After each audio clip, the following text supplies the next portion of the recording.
একটা ড্রেন ছিল, ড্রেনটা ভালো ছিল, ড্রেনটা দিয়ে পানি গেছে। অথচ গত কুরবানি ঈদের পরের দিন তারা সিটি কর্পোরেশন থেকে বেকুয়ে নিয়ে এই ড্রেনটা 8 থেকে 10 ফিট গর্ত করে প্রায় 1000 ফিট লম্বা করে কাইটা রেখা যায়।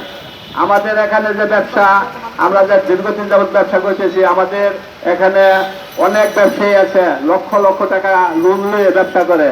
আমাদের আজকে 6 মাস যাবৎ ব্যবসা বন্ধ। আমরা এখানে আমাদের কোনো কাস্টমারই আসে না। এখানে যাও কাস্টমার 2-1 জন আসে, আইসা যখন গর্তের মধ্যে পড়ে তাদেরকে আমাদের নিজেদের টাকা খরচ করে অনেক কাস্টমারে আমরা চিকিৎসা করে দিচ্ছি। তাই আমি মনে করি যে এখানে আমাদের এই দিন যে পর্যন্ত না হবে, আমরা আজকে আমাদের এই যে বক্তারা বক্তৃতা দিচ্ছে তারা বলছে যে 15 দিন পর্যন্ত আমরা অপেক্ষা করব। 15 দিনের মধ্যে যদি আমাদের ড্রেনের কাজ না ধরে তাইলে আমরা 15 দিন পরে আমরা মানববন্ধন এবং রুট বন্ধ করে দিয়ে মানববন্ধন করব।